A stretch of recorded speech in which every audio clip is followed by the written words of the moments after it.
Hi everyone, Yapi here again. I want to make a short video just to talk about the dragon under the sea dragon under South America that might be used to incinerate the Gog and Magog when they attack the camp of the believers in South Africa. So I want to look at that again just to show you that the governments are keeping an eye and an ear on that dragon. They are making sure when it moves, how often it moves, and what it does. I'm going to look at seismometers. They've put a whole bunch of seismometers, especially in the Antarctic, in the so-called South Pole. There is no South Pole. We are on the flat Earth. The Antarctic is a ring around us, an ice ring. It's like a bowl keeping the water in. Anyways, seismometers, they're talking about planting the deepest seismometers ever. It's 2.5 kilometers deep. Place where they planted it, it's around this point here. I found information that now I lost it again. A lot of these sites I'm not allowed to go into concerning these seismometers and this area here where the dragon lies. But I found one that showed that the deepest one is here at this point, closest to the dragon's neck head area. 2.5 kilometers deep. That's about as deep as the dragon's head is under the sea. When you look at other maps or others, what do you call it in English? Drawings, maps, whatever they call it. Let's have a look here. So we know the USGS, they put it about 2.5 kilometers, two of these seismometers. The reason, they have a few reasons. Just before I continue, it's interesting that I came across this. You can't go into these things anyway, so I just show it on here. And it says Drake Passage. Here's the neck of the dragon. Interesting that they call it Drake Passage. Because when you look at the word the dragon, first recorded in 1175, from Latin dracon, stem of Draco. And I think that Drake refers to Draco. Draco, same, more or less the same thing. Draco, Drake, dragon. It's referring to the dragon lying there. That, where was that? That's right under South America here, there. And there's the dragon there. So it lies around South America, between South America and the Antarctic ring. So it makes sense that they would call that the Dragon Pass. Dragon Passage. And then South Sandwich Islands are under strict continuous surveillance. You're not allowed to go to these islands, people. Why? Because it's the nostrils of this dragon sticking out above the water so it can breathe.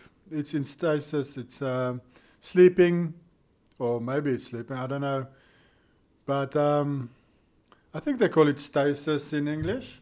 I'm not too sure. When the lakes and stuff freezes up, crocodiles also stick their noses out above the water so it can breathe. And until the ice melts, and then it starts moving again. The same with this dragon. It does the exact same thing. Now the South Sandwich Islands, I can't zoom properly because of my internet. It's not very good tonight. But these islands are here like in a half moon circle. It's the nostrils of this dragon here. Just sticking out above. And that's the only part of this dragon that's sticking out. Oh yes, there's this little piece here also there that's sticking out. Maybe that's also part of the dragon. I don't know if it is. But these nostrils are definitely. And there's smoke coming out of them. I saw a satellite image of this. And there's smoke coming out of all these. And then They say one of the reasons they put it so deep under the ice, the depth and location of the instruments mean they're far from any any surface noise, such as human activity, ocean waves, or wind. Even changes to atmospheric pressure, such as when storms roll in, can affect seismic data. The deeper seismometers are placed, the less those changes affect the instruments. People, they want to detect any movement from the Dragon. And the Dragon is deep under the sea. It's like between 3 and 5 kilometers, that part of the Dragon. So they need to put it as deep as possible, as close as possible to the Dragon's side.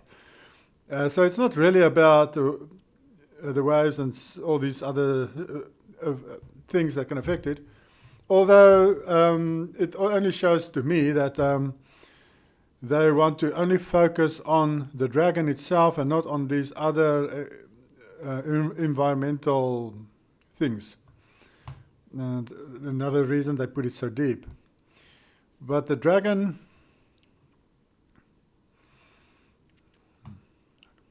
if you can see the coloring, there's blue-green, and it's between 3,000 to 4,500 meters, 3 to 4.5 kilometers deep, that part of the Dragon there.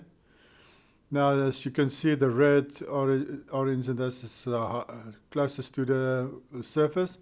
But of course, the nostrils itself is above the surface of the water. But yes, there's a lot. Most of the seismic activities are around this head here. If you go look this up yourself, you'll see all this earthquake activity. Most of it is concentrated right at the tip of the nose. Most of it. I've shown you this already. Yes, so this is what I wanted to show you. They are trying to keep an eye on this Dragon, on its movements, and how often it's moving. And that's the only reason they plant those seismometers under the ice here in the Antarctic. No other reason. They make up a lot of excuses. They can detect when nuclear weapons goes off, and they can, of course, they say they can detect the earthquakes. But of course, it's mostly the earthquakes caused by this Dragon, not any other earthquakes. They don't really care about any other earthquakes. Because they know the game's over when this thing wakes up. The game's over for Earth. We have to be right at the end of this Earth's existence when this Dragon wakes up. Because it's as big as a continent, this Dragon. It's literally as big as, let's say, South America. If you measure this, I went and measured this according to crocodile's length. The head is about 1 to 10 of the body. So if you do the same with this Dragon, you take the measurement of this head and you times that by 10 or so, then it's huge. It's basically half of this so-called spinning ball. It's almost the half of it, the size of this Dragon. But of course, on this flat Earth, the Earth is much bigger than they say. There is continents outside the ice ring around us, the Antarctic ring. So there is more. That is actually in that area, I believe, where this Dragon is lying. The body of it is in the rest of the Earth that we can't go to. But yeah, when it wakes up, the game's over. And I think it's going to be used to incinerate the camp. The camp of the believers will be protected, but it will incinerate the armies that surround the camp of the believers. All those millions and millions of soldiers and boats, ships and stuff will be incinerated by this Dragon. And then, according to the Bible, Yahuwah is going to kill the Dragon afterwards. And yeah. That's going to be great consternations worldwide. And, of course, tsunamis. This Dragon, when it gets up, it's going to cause massive waves all over the world, which will affect most of the world. It will go all over because, remember, the Antarctic is an ice ring. Let's see if I've got this picture on here still. I removed it. Did I? Looks like I did. Oh, here we go. No, I didn't remove it. You see, this is the ice ring that I'm talking about, the Antarctic, and there's the rest of this Earth that we can't go to. Now, the dragon, of course, lies here under South America. If it's South America there, I believe this is supposed to be... No, this is North America. There's South America there. It's supposed to lie under here. So its movement will affect, and it will bounce off, the tsunamis will bounce off this ice ring and affect all these areas around here, even up to Australia, North America, the whole western coast and southern coast of South Africa, and a bit of the east coast.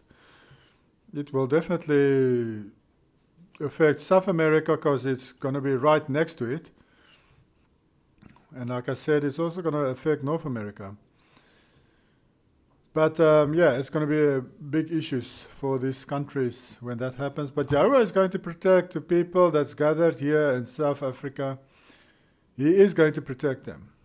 I believe there's going to be like an energy field or something that's going to prevent those people from being incinerated with these armies of Gog and Magog that surrounded the area. Only they will be incinerated, not the people on the continent. They will be safe. And of course, I believe that the floating or flying city of Yahushua, the Mount Zion, that 2 Ezra 13 is talking about, is going to come and rest above South Africa here to protect it. And that's also why the Gog of Magog battle is going to be partly in the air and on the ground, just like Avengers Endgame, people, the same thing. And it's going to be a great final battle, and this dragon will destroy the armies of earth that surrounds this area. And Yahushua will protect the saints, the believers, who gather together here in South Africa. Yes. I've done a video in my Afrikaans, and I didn't think of doing it in English because it is to do with more to do with Afrikaans people, the future there and what's going to happen in the future.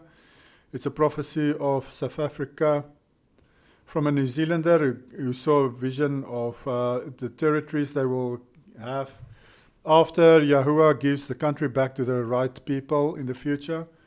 They will take some of these areas up north of South Africa. And he saw in a vision which areas it was.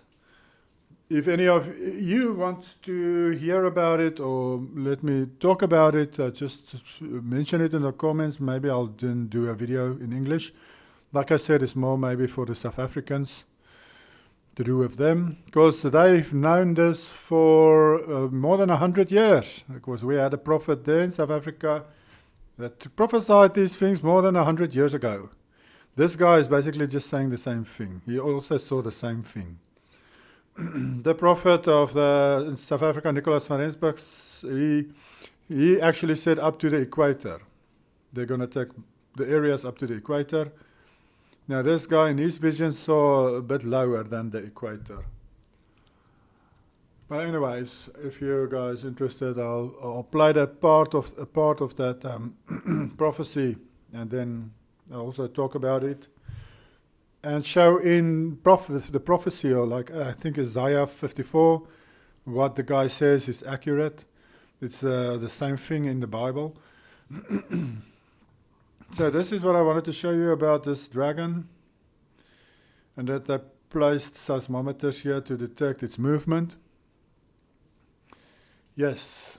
And I don't know, I mentioned, I think, that yes, you're not allowed, the South Sandwich Islands are under strict continuous surveillance. You're not allowed to go there, people. Of course not. They don't want that thing to wake up. Or anybody doing something stupid there, I don't think you can wake it up. It's so big. But they don't want anyone else to go there. Which makes sense, doesn't it? Okay, so that's that for now. Let's see where I can stop this. All right, enjoy your day. Bye.